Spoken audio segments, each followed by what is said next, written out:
Thanks, everyone. Appreciate you guys coming out. People in the back, if you can't hear me, just kind of raise your hand. I'll speak up. I tend to speak softly sometimes. Also going to do this really informally, so if you, I've left time for questions, but if you want to stop me, just raise your hand. I'd be happy to kind of explain something or get into more detail. This is kind of a kind of overview talk on some of the work that I've been doing at the FTC and some of the FTC's work generally, and ideally really just hopefully a way to convince a lot of the technical community on the value of trying to bridge your work and bring it into policy, FTC or otherwise. So hopefully you find it valuable. Feel free to stop me. This talk is How Technologists Inform Policy. And you heard a little bit about who I am. Outside of the kind of background, I have to just say that the slides and the views here are my own. They're not indicative of the commission or the agency's work. This talk, I'm mostly going to talk about kind of what is tech policy as I see it, what are the big debates, some of the work at the FTC on consumer protection, and then other opportunities in DC for kind of technologists that want to try to have some impact. And that part I'm hoping to have a little bit more freeform, because every day there's new opportunities, so I'd be happy to kind of weigh in if people have questions. I'm going to start with... The internet is not something that you just dump something on. It's not a big truck. It's a series of tubes. And if you don't understand those tubes to be filled, and if they're filled, when you put your message in, it gets in line, it's going to be delayed by anyone that puts into that tube an enormous amounts of material. And so this is kind of funny. A lot of folks might remember this from the 2006 net neutrality debates. Ted Stevens, who's no longer with us, try to use this analogy on how the internet is architected. A lot of people made fun of him, and to be fair, he was actually not that wrong, right? It's kind of more tubes than it is trucks. But it's important to highlight, given that every day there are policy-related debates that affect technology, but a lot of times the metaphors, the ways technology is understood, the insights really help shape what the outcome of those debates are. And a lot of people are not technical. Right now in DC, this is a word cloud one of our interns made. These are all of the kind of privacy, data security, Wassenaar, export controls, all the technology-related issues. And there's tons of them. Nearly everything that society is used to having or is involved in making policy for now has some sort of technical component. It's embedded. There's some sort of technology often underlying or mediating our interactions. But I want to start here at the FTC because every day you take the lead in making sure that Americans, their hard-earned money and their privacy are protected, especially when they go online. And these days that's pretty much for everything. Managing our bank accounts, paying our bills, handling everything from medical records to movie tickets, controlling our homes, smart houses from smartphones. Secret Service does not let me do that, but I know other people do. So this is a clip from President Obama coming to FTC for the first time since the 1930s that a president visited the FTC. And to talk about this kind of trend, that everything we do now has some sort of technical or digital kind of component to it, and that there are essentially a limited number of laws and protections that affect these interactions, right? So the FTC is just one of many, we enforce one of many laws that affect your kind of privacy and security online. COPPA, Children's Online Privacy, Fair Credit Reporting Act, Do Not Call lists, if people know, to block telemarketers, can spam. There's a number of other state laws and telecommunications law that protect consumer data or privacy, but a lot of them kind of hinge around the FTC and our role. And we were kind of put together in 1914 by Woodrow Wilson.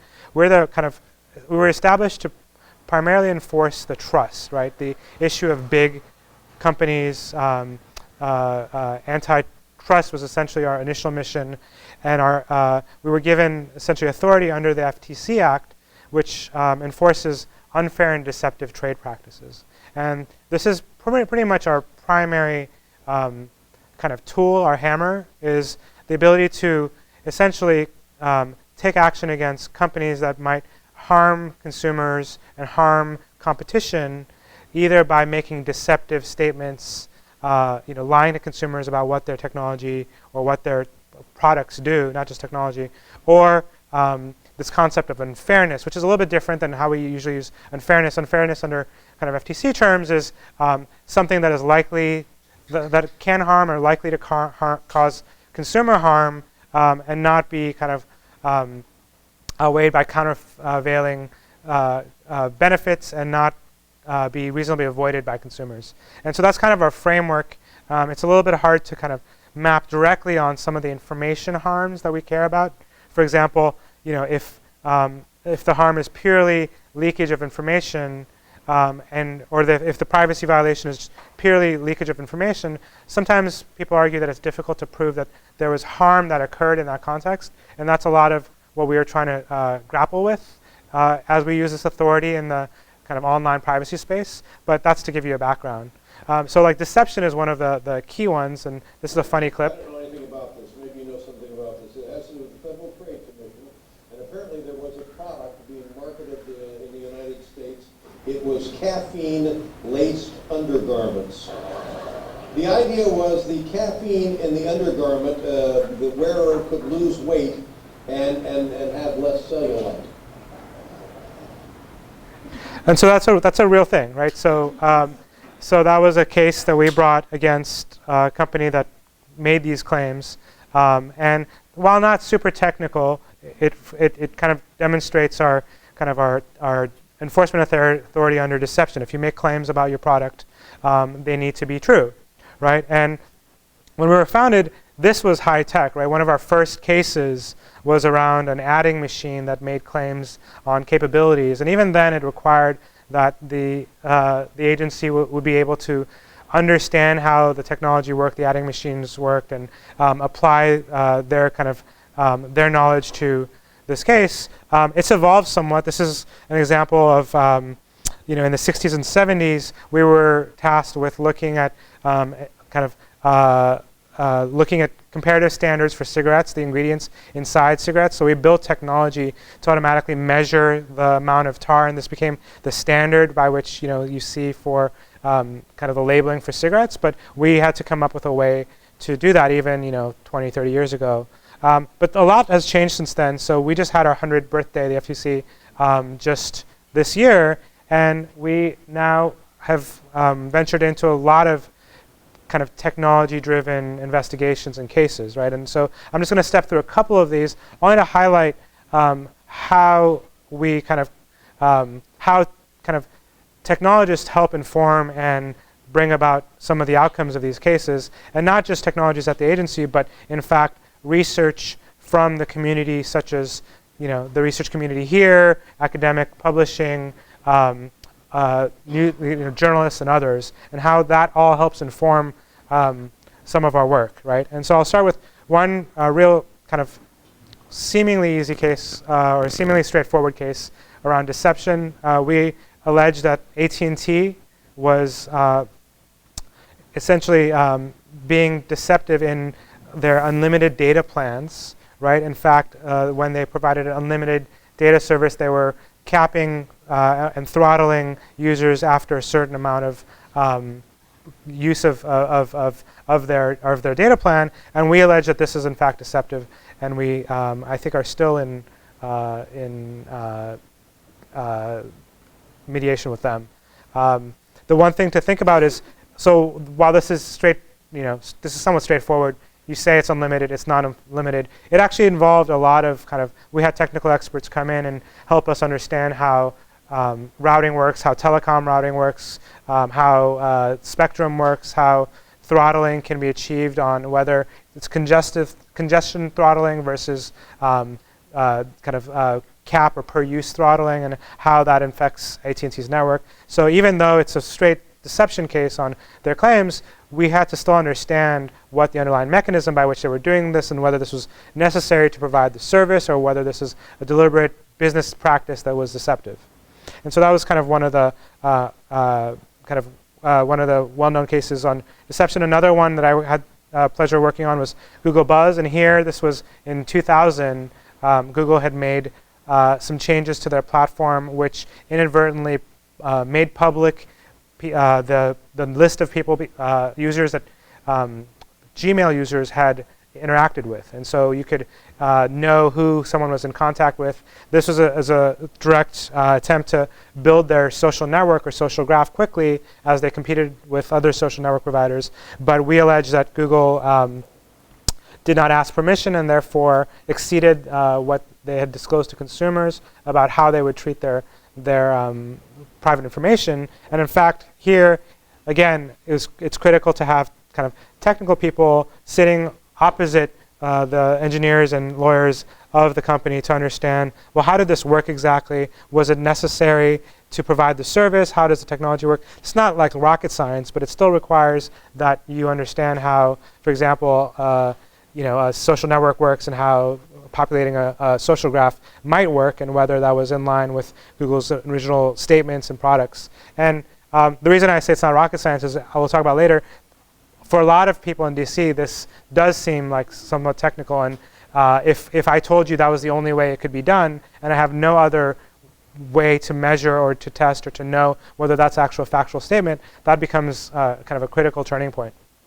Some of the more complex cases I worked on when I was a staff technologist in 2010 was we brought an action against Facebook for essentially changing their privacy policies. There's a number of counts, including things like so people might remember the change whereby your public information went from being public to people on Facebook only to being public to the world. There were things around whether you could mark information or posts or things you shared private to your friends only or to certain people only, but apps might have direct access to them. We would write software, we would test for these, and we would, in fact, in some of these counts, we essentially solicited source code and database architecture to understand exactly how Facebook was doing their access control and how they were preventing or enforcing some of their features. There was other attributes that people might know about if you're in the web space, like Facebook would leak information through refer headers to advertisers that would disclose who you are. So that's a concept known as in the web community as refer header leakage, which is well known, but again, not that well known in an agency for lawyers. There was another count involving, up until just recently, actually, when you would delete images on Facebook, because they were stored on a CDN, the actual images would not be deleted. They would maintain in the cache until the cache was refreshed, and there were attacks to essentially persist images in the cache for months or years after people would delete their images. And again, this was due to an architectural limitation of Facebook not deleting or purging the cache upon deletion of the image, or providing ACLs where only the people allowed to access the image. This is not, again, super complicated technical stuff, but it was informed by, there was actually academic papers around refer header leakage, persistence of images in the cache. There was a lot of good work, both in the press and kind of in the community, showing how app API access would work and what limitations or what permissions Facebook apps at the time, if you remember, you would add these apps to your account, would have. And so that was kind of our traditional kind of deception, and I think we had an unfairness count in that, but there was a huge amount of technical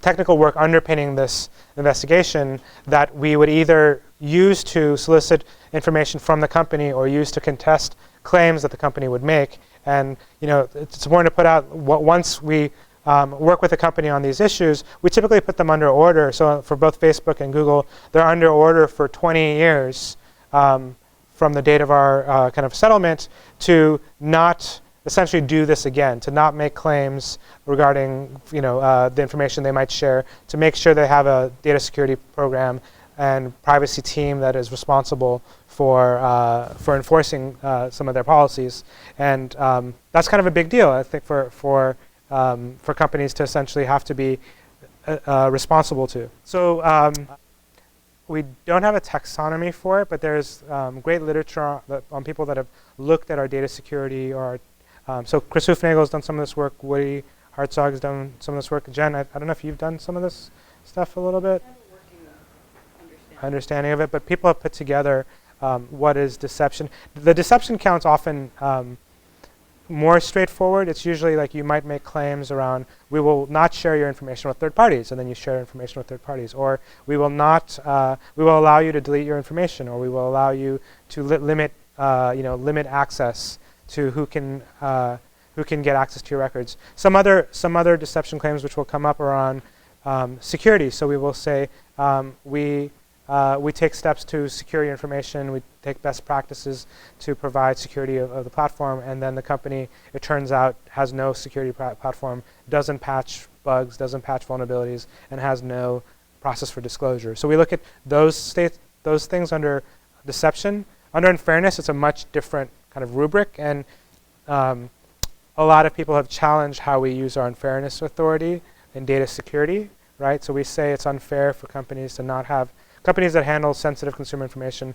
to not have strong data security practices, or actually reasonable data security practices is what our standard is. And so if you're a company that collects credit card information, I'll talk about it in a little bit, and you don't use encryption, you don't use SSL, you don't take steps to protect that information in transit, or you don't take steps to prevent hackers from getting to that information, we might consider that unreasonable. But that's a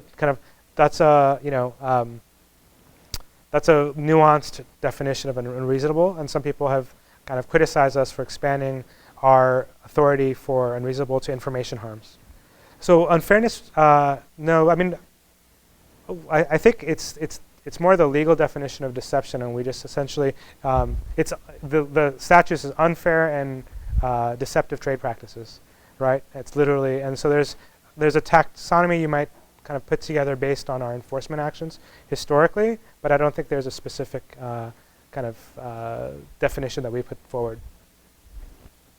And I think that's kind of by design, right? I think the idea is that we want to try to promote good practices and not lay out a particular standard, but instead say, like, you must maintain reasonable practices vis-a-vis your peers and vis-a-vis industry best practices, right? And if we set a floor, I think we might run into the issue where people, do the floor from 3 years ago, and then there's no improvement, and attackers or violations will change. Oh, so that was the net neutrality stuff, and it's important to also. So we brought this case under Section 5 under the deception case.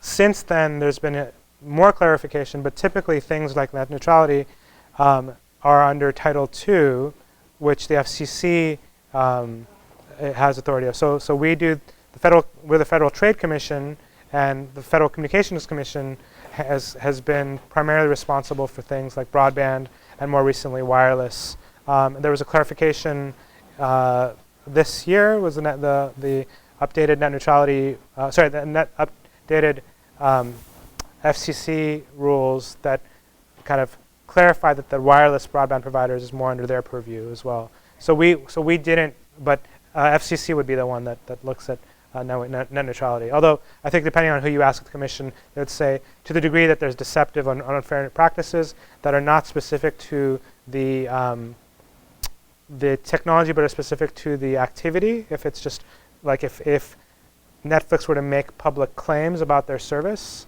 that we would still have jurisdiction. In the back? Yeah. Yeah, so we had a case, I think, not too long ago we had a Kickstarter case, and I'm forgetting, I didn't work on that case. We have a different division, that's the ad practices, I think. I can pull it up if anyone has it off the top of their head, but we brought in action against a company that did not deliver and had no intent to deliver. And it wasn't one of these things where like they said it was, they said, oftentimes we try to, we will look at a variety of Kickstarter campaigns, and sure, some certain ones don't pan out. I think in that instance, it was a case of the company never had an intent to deliver the product. We also brought another case against Butterfly Labs. Do folks remember this case? This was a hardware maker that would sell a box to do Bitcoin mining. And similarly, by what they promised in terms of what the box is capable of and what you would get for your money was in fact nowhere near what they delivered, like a year and a half late, and similar fact pattern where it was very clear that the company was trying to potentially scam, or we alleged that the company was trying to not sincerely uphold their commitment to consumers. I can't remember if our case was Kickstarter or Indiegogo, to be fair. Some of the more recent technical cases that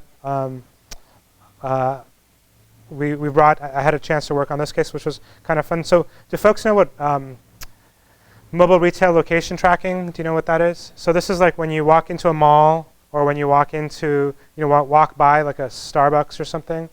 Companies will employ certain technologies that will monitor emanations from your mobile device to identify either where in the store you are or whether you've walked by the store before. So when your phone's on, it's pinging the cell tower and it's beaconing for Wi-Fi, and your Bluetooth is always, if the Bluetooth antenna is on, the Bluetooth is beaconing, or if you're wearing a Fitbit, it will be sending signals looking for a base station or someone to connect to. So companies will build devices that will monitor this activity to uniquely identify you and say, hey, this person walked by yesterday, or hey, this person is walking and looking in front of a particular aisle.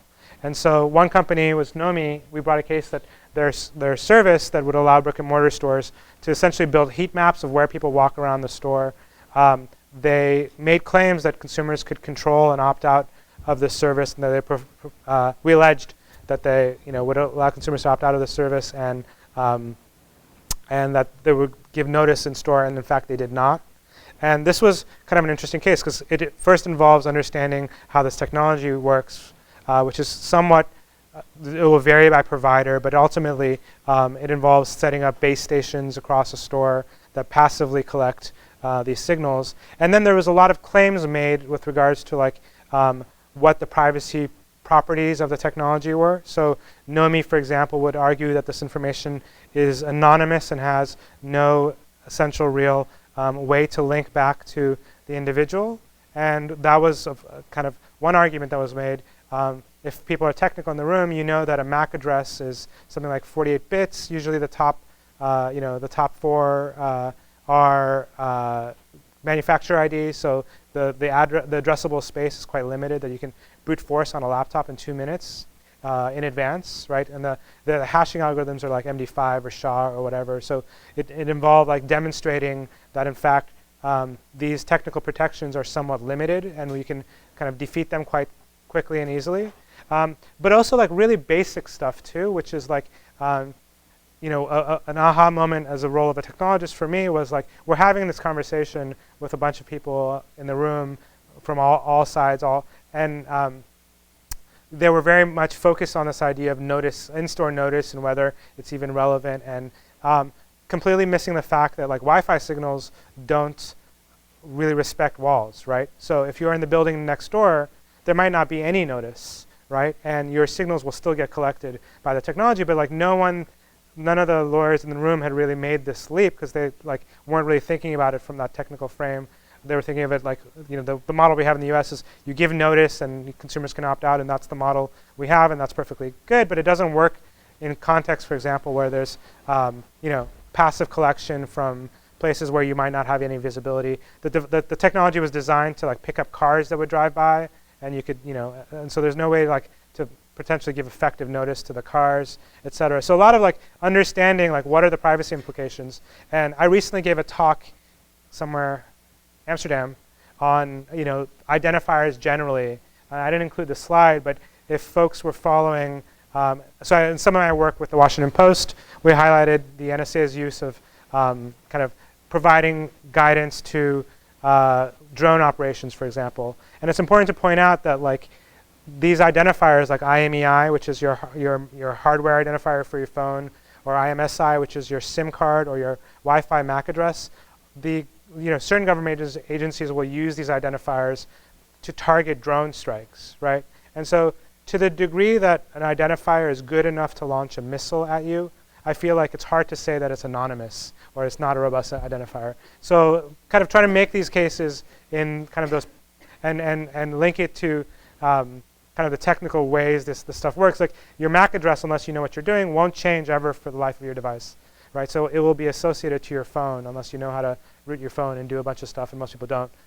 So it becomes a robust identifier. Making these arguments and making them stick is important in these policy debates, because otherwise counsel will say, you know, these are just random strings of numbers and they're anonymous, and in fact they're hashed. They're cryptographically hashed, so there's no tying back. And so kind of helping inform that policy debate really helps shape the outcomes of some of these decisions. Yeah, another one that folks might remember is Snapchat. So this is a much simpler case. They made promises relating to the fact that you can delete your Snapchat messages were supposed to be ephemeral, but if anyone knows how the internet works, there's very few things that are ephemeral. And so there were ready off-the-shelf tools that would allow people to copy images or download images, snaps that people made. In fact, there was a couple of other counts, but a lot of this was, again, just being tuned into some of the academic work. I think it came out of Black Hat or DEF CON, of people showing that, this word ephemeral, you keep using that word ephemeral, I don't think it means what you think it means, and like kind of highlighting these and helping inform these cases. We brought a case against HTC, the cell phone maker, the cell phone manufacturer. For if folks remember Carrier IQ, the company had kind of embedded inside its platform. Yeah, I mean the why of like the inside baseball of how we decide on what to act on. Sometimes we get complaints. Sometimes we internally come up with cases. Sometimes we get consumer complaints. There's a whole kind of process. There is also we often tend to not go after really small companies unless there's a particularly egregious harm, because we understand that companies are learning and perhaps the scope of the actions are limited. There's a bunch of inside baseball, but that is a great question. Yeah, and you could probably, I bet you off the top of your head, you can make a lot of those.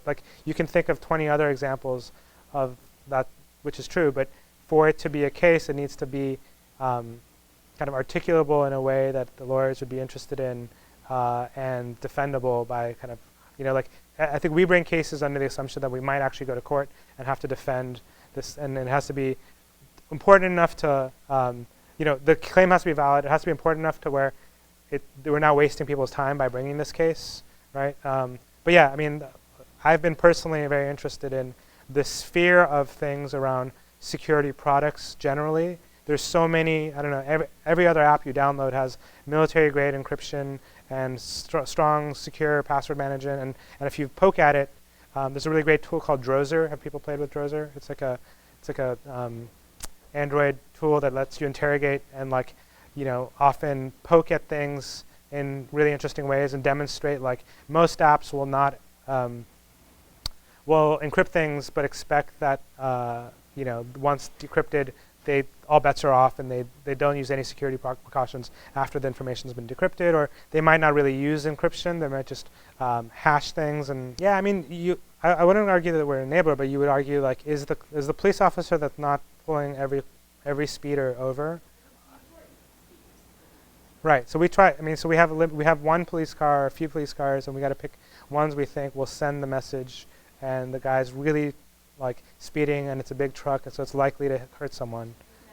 It's under-resourced, and it's also what, I think we can, slight tangent, but I think this raises the issue of what's the goal of policy and enforcement? Is it to catch every bad actor or to promote good behavior? And so I think Snapchat was one of many companies potentially that were somewhat problematic and deceptive to consumers, and we thought this was an important case to bring.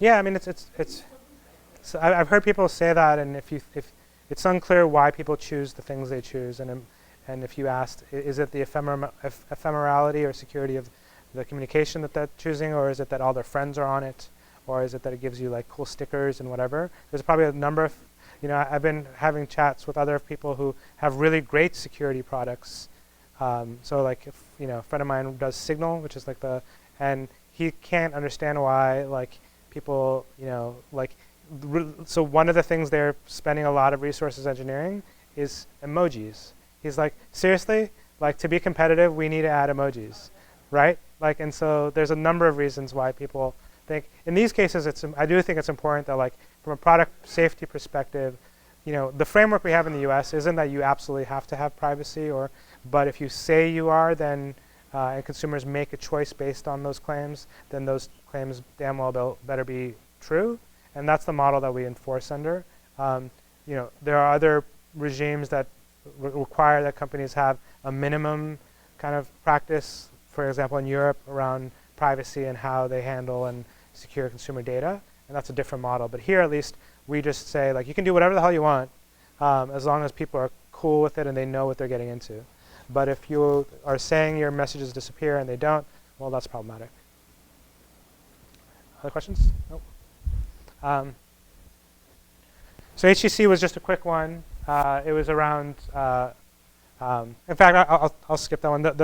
A more interesting one maybe for this audience was we brought cases against Fandango and Credit Karma. These are two mobile apps that, for example, would process credit reports and would process, you could buy movie tickets and all this kind of stuff, but they weren't doing any cert validation, right? So they were using SSL, but they were not validating certificates, so you could throw up any, and this is actually a bigger problem. Like if you took your phone and threw a intercepting SSL-aware proxy in front of it, I guarantee you one of your apps is not validating cert. So this is, again, an attempt to demonstrate that if you are going to try to implement these these security protocols, that you better do them well, especially when it's credit information or social security numbers or credit card information, right? And this was this followed, I think this follows from a lot of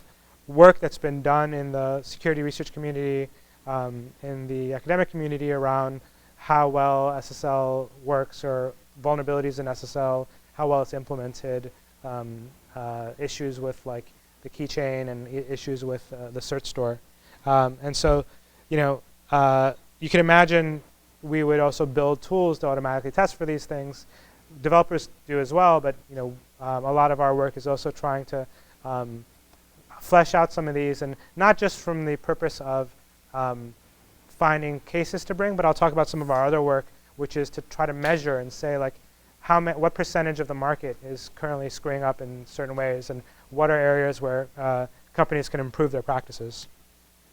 Trendnet was one of our first IoT cases. Trendnet was a internet-connected camera for baby monitoring, so you could watch your crib.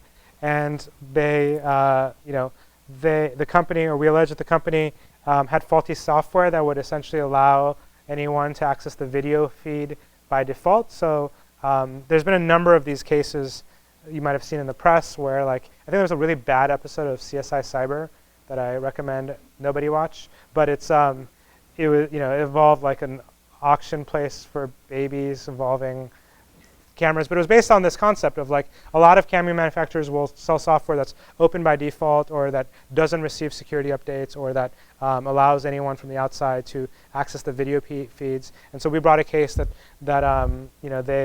company represented that they took reasonable steps to provide security. In fact, the box it said secure baby camera, and it was not, and we brought them under order. Another one that's I think would be close. This is the last one I'll talk about, and there's a ton of these. I'm just highlighting ones that have like different nuanced technical approaches. So in Trendnet,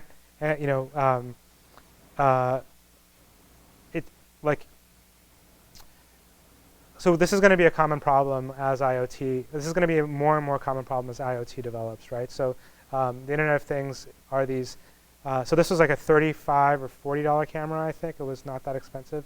But you're getting down to the $15 and $20 range when it comes to like your light bulb or your toaster, if you think you need to connect that to an IP stack. But these are like, for all practical purposes, computers. These are fully functional Linux boxes with network services that are being sold for $20, and and from an economic perspective, be cheaper for the company to just build a new one than engineer a software patch for or an update for that will brick the device. And so more and more we're going to find devices that have security vulnerabilities, bad defaults, no updates, kind of permeating kind of everywhere we go. And while it might be so what someone can attack your light bulb and flash it off and on, we also know that this is an entry point into your network, right? If it's a Wi-Fi connected light bulb, you can sit outside, get into it, and then use that as a jumping off point to get to somewhere else on the network, or use it to launch a DDoS or some other thing. And so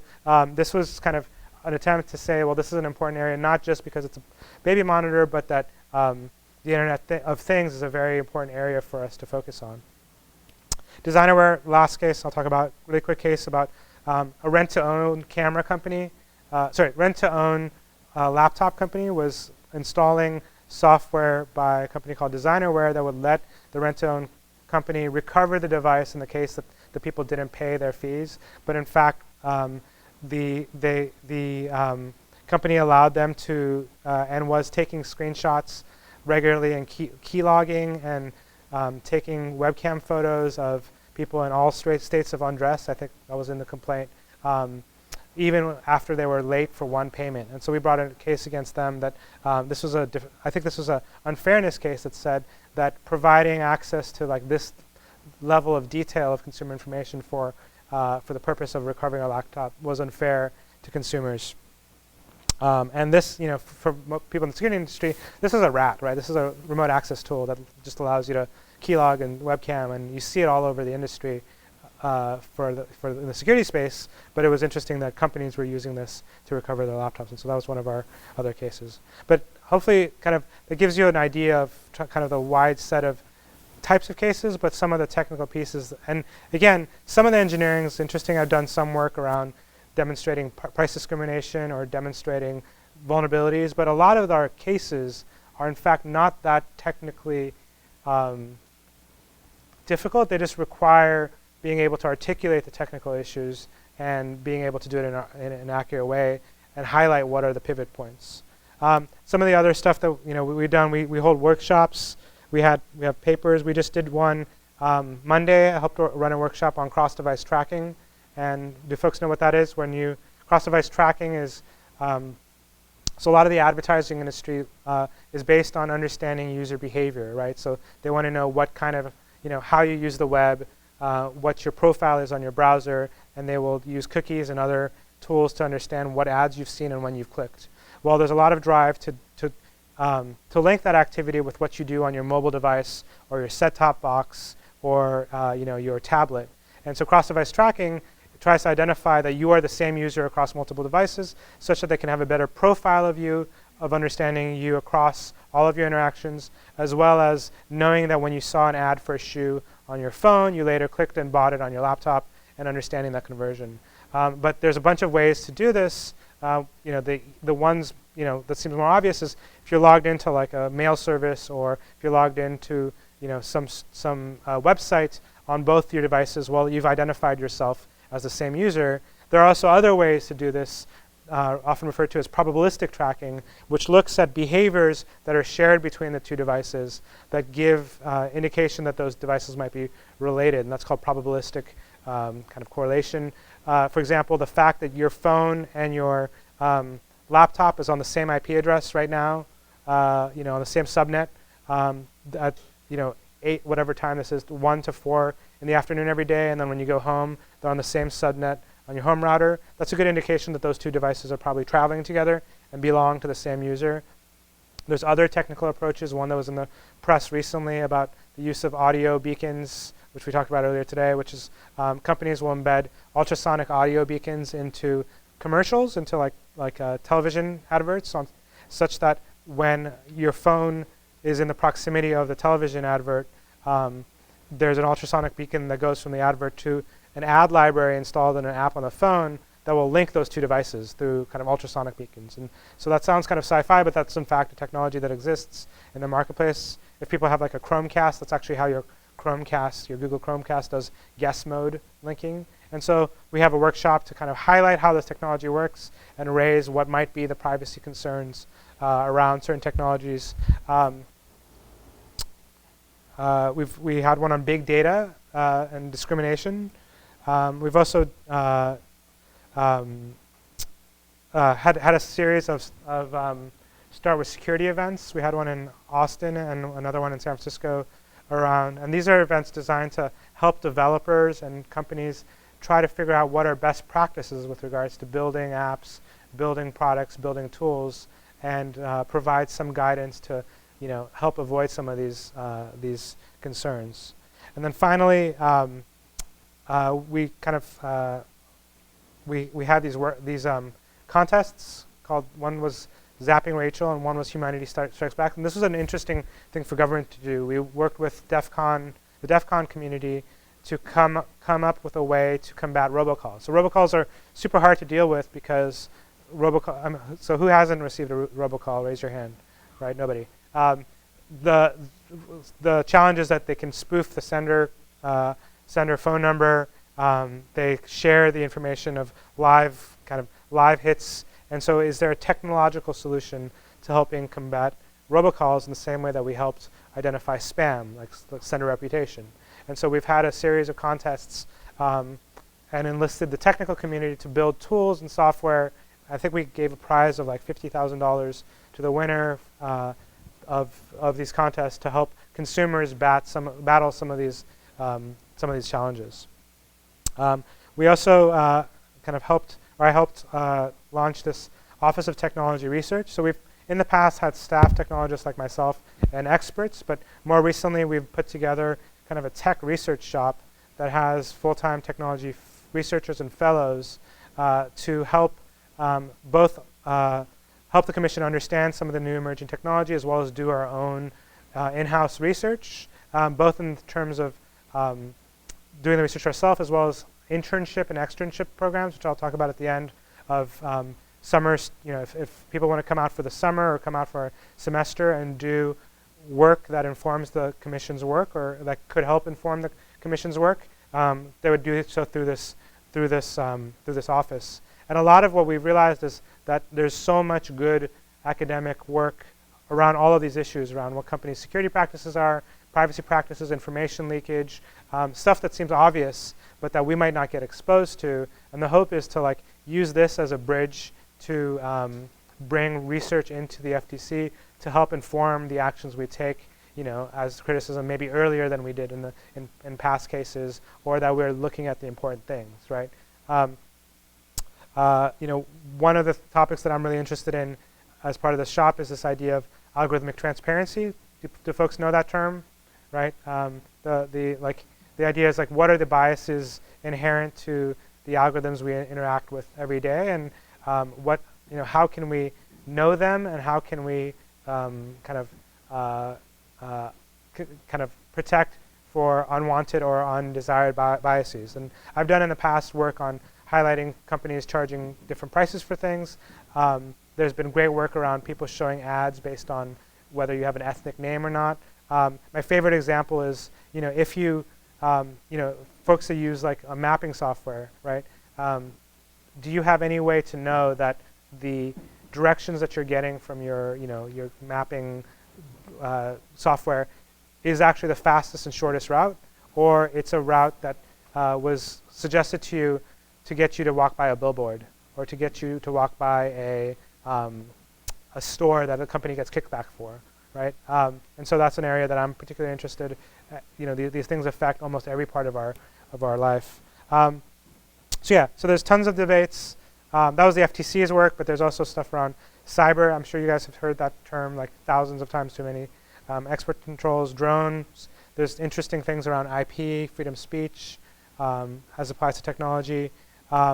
There's also other areas.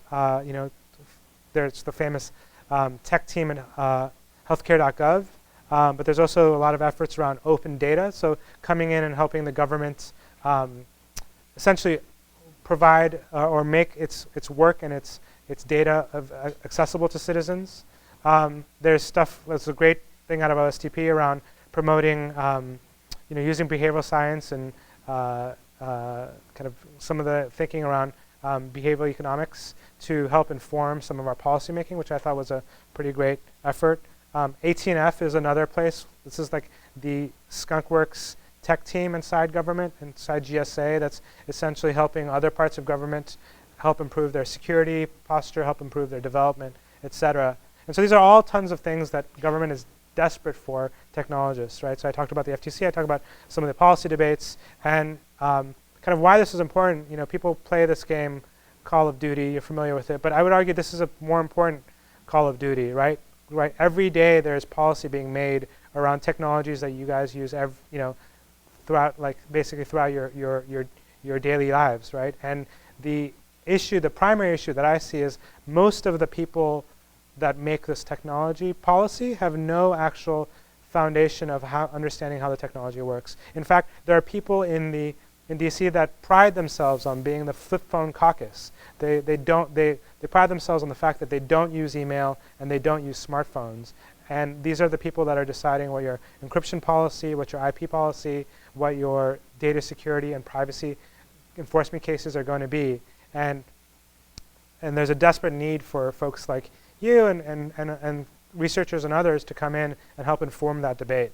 And so, kind of TLDR, we need more people engaging. It does have an impact if any of the FTC work is an indication. We pull a lot from the work of the community. And we actually, we reposted in our shop, for example, a need for a research coordinator. This is a person to come in and help drive some of our research agenda, more kind of people with security skills. You can if you write down the last number, if you're interested, you can just look it up on the worst site ever, which is USA Jobs. But you can also email me, and I can help you through that process. But yeah, that's basically my talk. Hopefully trying to convince you that you can go work for a tech company. You probably will. You can go build some cool technology yourself. But you might consider just for a short while coming and trying to inform some of these debates to help not only protect consumers and better provide safety to the internet, but also to shape the policy that's going to impact the startup or the company that you go work for. So that's my talk. Questions?